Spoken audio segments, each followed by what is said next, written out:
Merci, Monsieur le Président. Messieurs les ministres, chers collègues, la Belgique est bien le pays du surréalisme. Ce matin, on apprend dans la presse que l'armée belge est incapable de lutter contre les quelques militaires extrémistes aux convictions islamistes radicales qui existent en son propre sein et qu'il est impossible de les licencier faute de moyens juridiques suffisants. Et par contre, dans un même temps, nous décidons d'aider la France dans sa lutte contre le terrorisme en lui apportant une aide logistique pour son opération au Mali. Que ne ferions-nous pas pour lutter contre le terrorisme en dehors de nos frontières? J'espère juste que nous aurons bien veillé à ne pas envoyer pour cette opération antiterroriste au Mali ces fameux soldats belges islamistes. Je le dis sous la forme de l'humour, mais ce qui se passe actuellement dans le monde ne me fait pas rire du tout. Ça ne me fait pas rire car sans aucun doute, les dirigeants de nos pays occidentaux sont en train de pendre les peuples pour des imbéciles avec l'aide et le soutien de la presse, qui n'est plus aujourd'hui qu'un organe de propagande des pouvoirs en place. Un peu partout dans le monde, les interventions militaires et les déstabilisations de régimes deviennent de plus en plus fréquentes. La guerre préventive est devenue la règle. Et aujourd'hui, au nom de la démocratie ou de la lutte contre le terrorisme, nos États s'octroient le droit de violer la souveraineté de pays indépendants et de renverser des dirigeants légitimes. Il y a eu l'Irak et l'Afghanistan, ces guerres du mensonge américain, sont venues par la suite la Tunisie, l'Égypte, la Libye, où, grâce à vos décisions, notre pays a participé en première ligne à des crimes contre l'humanité pour renverser à chaque fois, des régimes progressistes et modérés et pour les remplacer par des régimes islamistes dont, et c'est quand même bizarre, la première volonté fut d'imposer la charia. Il en est de même actuellement en Syrie, où la Belgique finance honteusement l'armement des rebelles islamistes qui tentent de renverser Bachar al-Assad. Ainsi, en pleine crise économique, alors que de plus en plus de Belges ont des difficultés pour se loger, se nourrir, se chauffer ou se soigner, et oui, j'entends déjà le sale populiste que je suis, eh bien le ministre des Affaires étrangères, il a décidé d'offrir aux rebelles syriens 9 millions d'euros. Bien sûr, on est en train de nous faire croire que cet argent servira à des fins humanitaires, un mensonge de plus. Et comme vous le voyez, depuis des mois, notre pays ne fait que participer à la mise en place de régimes islamistes dans le nord de l'Afrique et au Moyen-Orient. Alors, quand on vient prétendre partir en guerre pour lutter contre le terrorisme au Mali, eh bien, j'ai bien envie de rire. C'est faux. Sous des apparences de bonnes actions, nous n'intervenons que pour défendre des intérêts financiers, dans une totale logique néocolonialiste. Il n'est véritablement pas cohérent de partir aider la France au Mali au nom de la lutte contre le terrorisme islamiste, lorsqu'au même moment, on soutient en Syrie le renversement de Bachar al-Assad par des rebelles islamistes qui souhaitent imposer la charia, comme c'est déjà le cas en Tunisie ou en Libye. Et il faut vraiment arrêter de nous mentir et de prendre les gens pour des imbéciles. Le temps est au contraire venu pour dire la vérité. En armant les rebelles islamistes comme les Occidentaux ont auparavant armé Oussama Ben Laden, cet ami des Américains avant qu'ils ne se retournent contre lui, eh bien les pays occidentaux en profitent pour implanter dans les nouveaux pays conquis des bases militaires tout en favorisant leurs entreprises nationales. Tout est donc stratégique. En Irak, nos alliés américains ont mis la main sur les richesses pétrolières du pays. En Afghanistan, ce fut sur l'opium et la drogue, toujours très utiles, pour se faire beaucoup d'argent assez rapidement. En Libye, en Tunisie, en Égypte ou encore en Syrie, le but fut et est encore actuellement de renverser les pouvoirs modérés pour les remplacer par des pouvoirs islamistes qui très rapidement deviendront gênants et que nous attaquerons sans vergogne sous prétexte de lutter, à ce moment-là encore, contre le terrorisme ou de protéger Israël.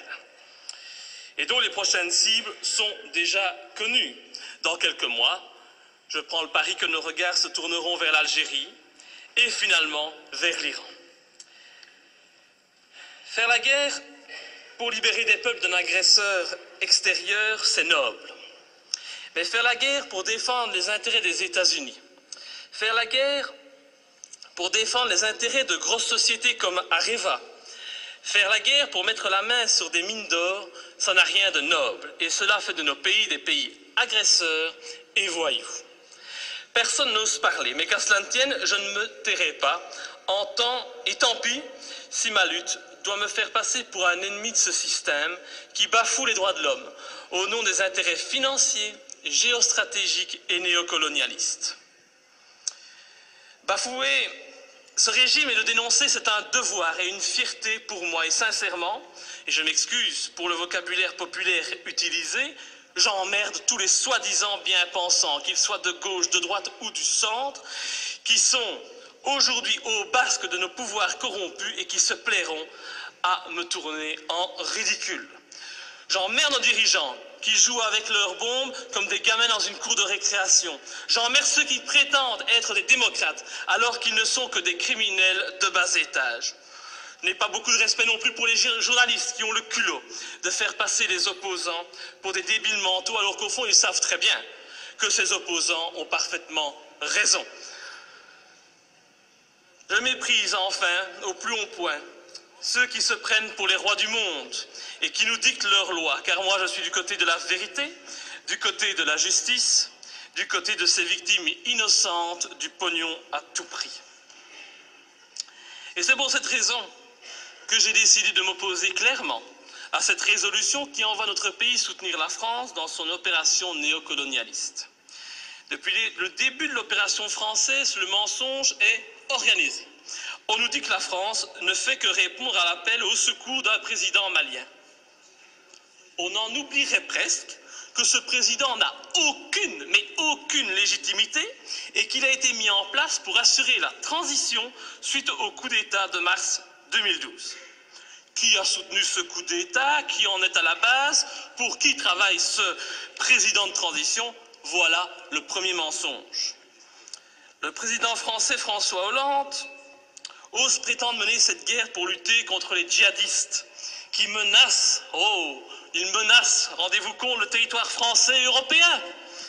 Mais quel vilain mensonge!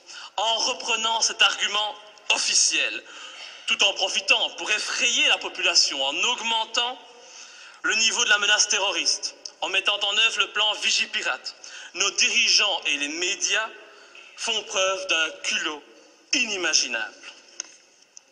Comment peut-on oser sortir un tel argument alors que la France et la Belgique n'ont pas hésité à armer et soutenir les djihadistes en Libye et que ces mêmes pays continuent actuellement à soutenir ces djihadistes en Syrie? Ces prétextes ne servent qu'à cacher des desseins stratégiques et économiques. Nos pays n'ont même plus peur de l'incohérence car tout est fait pour la cacher. Mais l'incohérence est pourtant bien présente. Ce n'est pas demain que vous verrez un Malien venir commettre un attentat en Europe. Non, à moins qu'on en crée un subitement pour mieux justifier encore cette opération militaire. On a bien créé le 11 septembre pour justifier l'invasion, l'arrestation arbitraire, la torture et le massacre de populations innocentes. Alors créer un terrorisme malien, bon, ça ne doit pas être trop compliqué pour nos dirigeants sanguinaires. Un autre argument utilisé pour justifier ces derniers mois les opérations militaires, c'est la protection des droits de l'homme. Ah, cet argument est encore utilisé aujourd'hui pour justifier la guerre au Mali. Mais oui, nous devons agir, car sinon les méchants islamistes radicaux vont imposer la charia au Mali, lapider les femmes et couper les mains des voyous. Oh, c'est vrai que l'intention elle est noble et salvatrice, c'est sûr. Mais pourquoi alors? Mais pourquoi, bon Dieu, nos pays ont-ils alors participé à l'accession au pouvoir en Tunisie et en Libye d'islamistes qui ont décidé d'appliquer cette charia dans ces pays qui étaient, il n'y a pas si longtemps de cela encore, modernes et progressistes?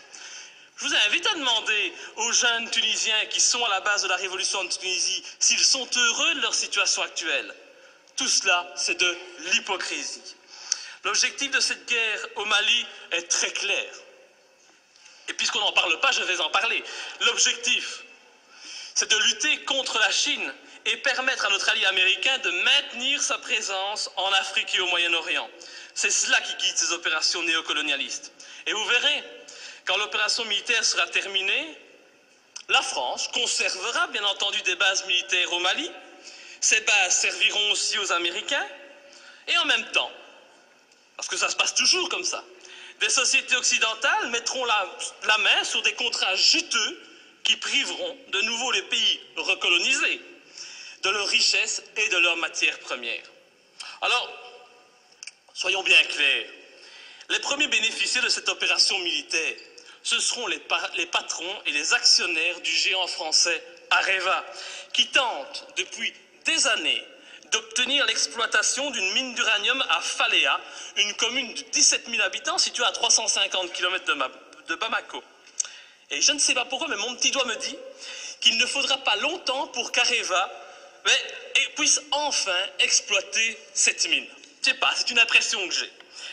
Il est donc hors de question que je participe à cette colonisation minière, cette colonisation des temps modernes. Et pour ceux qui doutent de mes arguments, je les invite sincèrement à se renseigner sur les richesses du Mali. Le Mali est un grand producteur d'or, mais depuis peu, il a été désigné, comme étant un pays qui offre un environnement de classe mondiale pour l'exploitation d'uranium. Mais comme c'est bizarre, un pas de plus vers une guerre contre l'Iran, c'est une évidence. Pour toute cette raison, et afin de ne pas tomber dans les pièges du mensonge que l'on nous tend, j'ai décidé de ne pas soutenir cette intervention au Mali. Je voterai donc contre.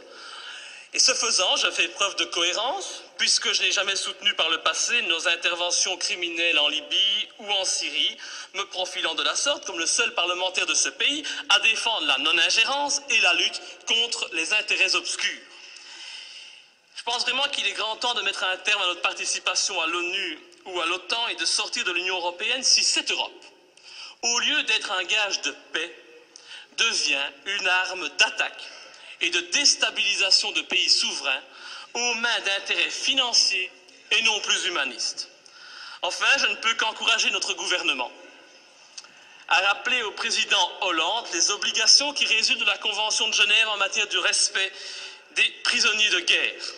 J'ai en effet été outré d'entendre à la télévision, de la bouche du président français, que son intention était de détruire, je dis bien détruire, les terroristes islamistes. Alors je ne voudrais pas que la qualification utilisée pour nommer les opposants au régime malien, c'est toujours pratique aujourd'hui de parler de terroristes islamistes, soit utilisée pour contourner les obligations de tout État démocratique en matière de respect des droits des prisonniers de guerre.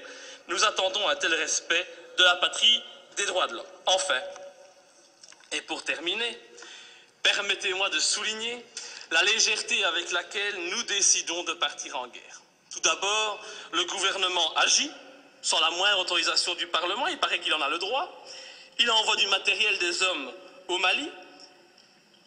Le Parlement réagit par la suite, et quand il réagit, comme aujourd'hui, eh bien, cette institution n'est composée que d'un tiers de ses membres.